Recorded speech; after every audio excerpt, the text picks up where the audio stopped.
Hey Arnold. The other episode I really liked is False Alarm. It's where Eugene is accused of pulling the fire alarm, and they have like PS 118. Mm-hmm. They become the jury on his case, and it's so good as they like deliberate because everyone thinks that he did it. There's all this evidence they're presenting and all this other crazy shit, and then Arnold, being the voice of reason always, he's like, "Yo, I don't think he did it. Don't judge people by their looks. Don't judge people by what everyone thinks. Groupthink is actually very dangerous." Pretty much what it taught you, and that's what I liked about Hey Arnold is that it always felt like there was a message in the episodes or some. It Yeah. always came with something extra. It was a straight up show, and it really felt like it represented inner city life in a way that I don't really think any other cartoons really did. I mean, I'm sure other cartoons did, but I don't. The way Hey Arnold represented inner city life and the way it was, like there was that episode where there's kind of like a vacant lot, right in the middle of like a couple buildings. There's a vacant lot, and they would go there and play baseball.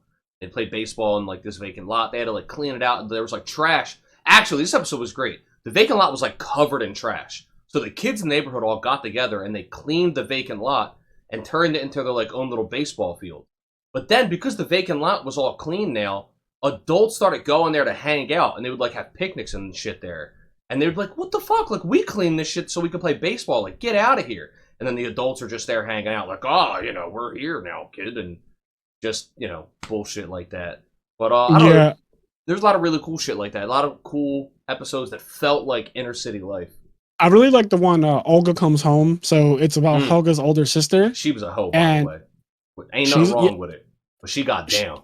she definitely got down. But the episode was basically about her being a perfectionist, and this is something that resonated with me because she was actually suffering from depression Yeah, really bad. There was the one episode where she's just in bed crying.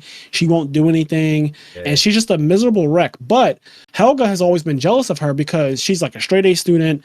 She's amazing at all the arts that she's ever tried. She's amazing at everything that she's ever done in her life. She's well praised. Her awards are all over the house, all over the refrigerator. Her parents talk about Oh her yeah, all the their time. dad is so fucking toxic.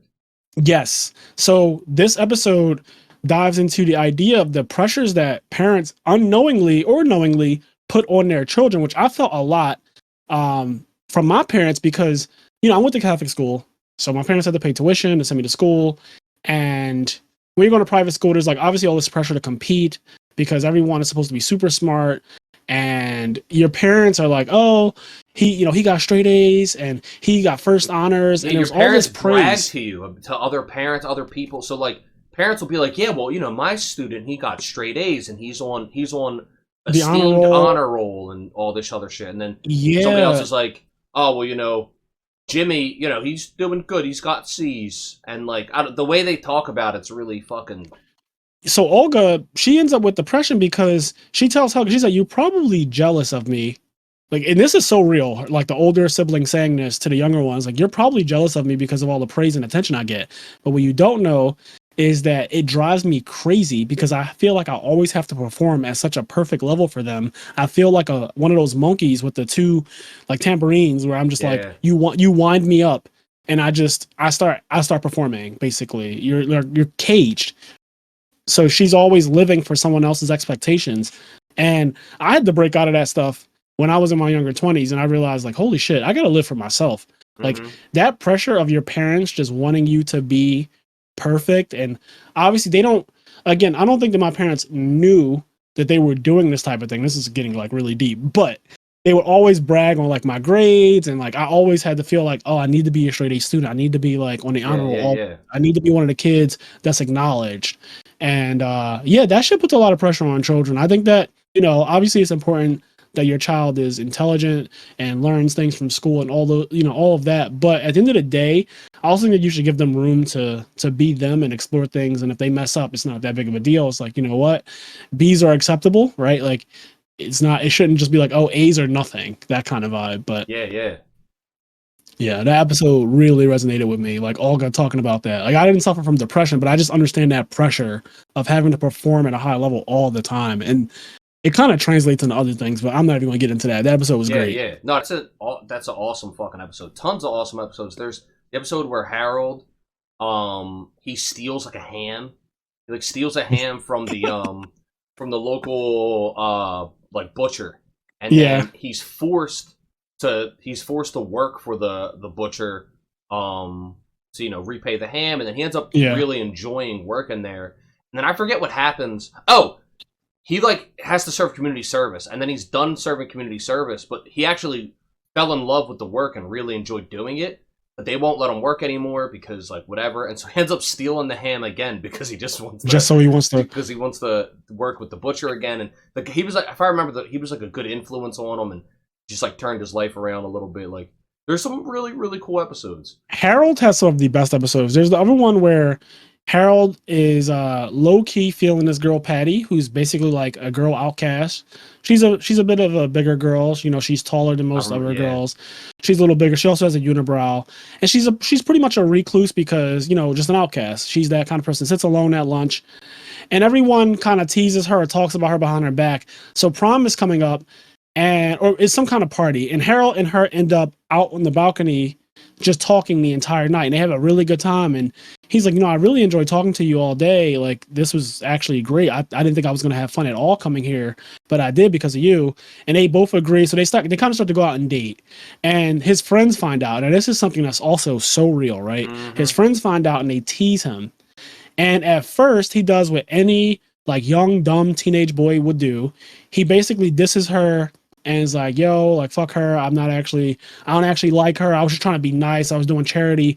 Mind you, he's no spring chicken Prince Charming himself, if we're being honest. Harold is not, he's not that. So it's such a good analysis of how we are as humans. Yep.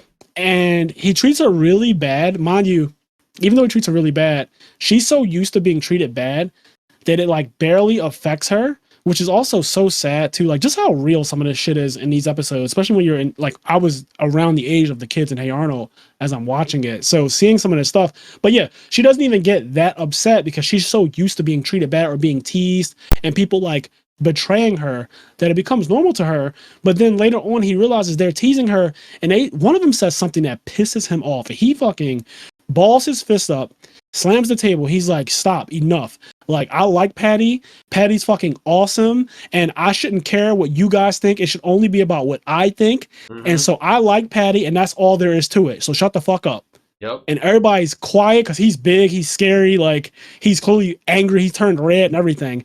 And him and Patty just continue to date and stuff. It's really good because when he said I shouldn't be worried about what you think. It doesn't matter what you guys think. It's all about what I think. And I like Patty. And that's just something that even in 2022, we should probably heed that message of just, love who you want to love, like who you want to like. Don't care about what people think. Something that's great about that episode and about that moment is that in real life, that end result rarely happens. Rarely does the part where you get where the Harold gets mad and fights back and goes, you know what? No, fuck you. I actually do like her. I don't fucking care what you think. That rarely doesn't happen. Usually people just given the peer pressure, given the society, and they just they diss them or they try to make it up to them on the side.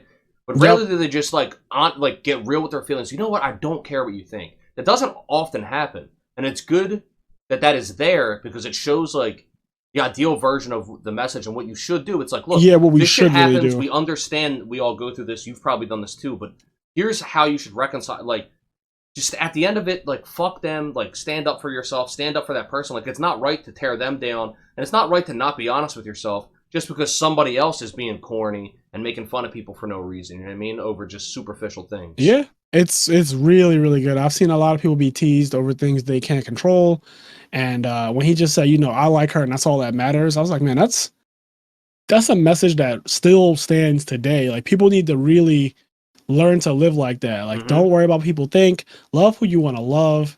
Be who you want to be. And fuck everybody else, honestly. Hey Arnold also had obviously a lot of funny episodes too. His grandma was just a Looney Tune. She was a fucking nut job, but she was great. She was out of control. And there's the one episode where both of them. Honestly, the whole house. Hey, okay, real quick before.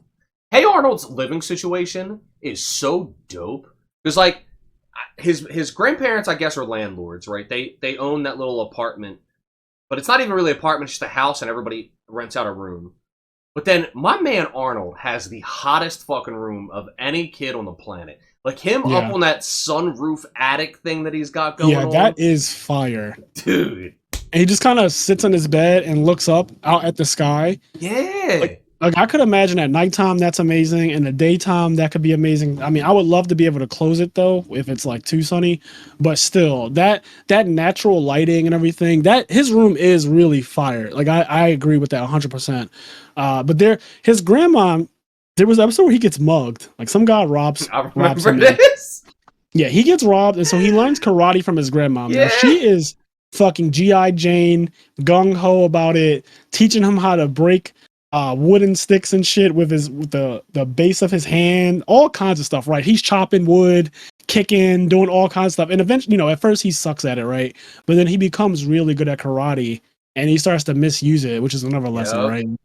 You learn how to fight. You learn how to do martial arts. The first thing kids want to do, obviously, is wield that power against another kid. And he does that in a bad way. You learn these things for self-defense, and that's why the discipline of them is pretty important. It's something that's been happening recently with how popular MMA is. MMA is obviously a very effective style of fighting, and it's proven time and time again. It's way more applicable than things like karate, like just base karate. The difference, though, and I think this is something that's kind of important, is that karate and those older disciplines, they also teach discipline, ideally, because like you're supposed to be using it for self-defense. You're not supposed to use this to go out and like attack other people. And I'm sure MMA schools do this, but I know there's a lot of MMA schools where the discipline of it is kind of lost, and so they just like teach people how to fight. And then, rip your opponent apart. And then people just go out and like, ready to just get into a fight. Like I personally know people that learned MMA.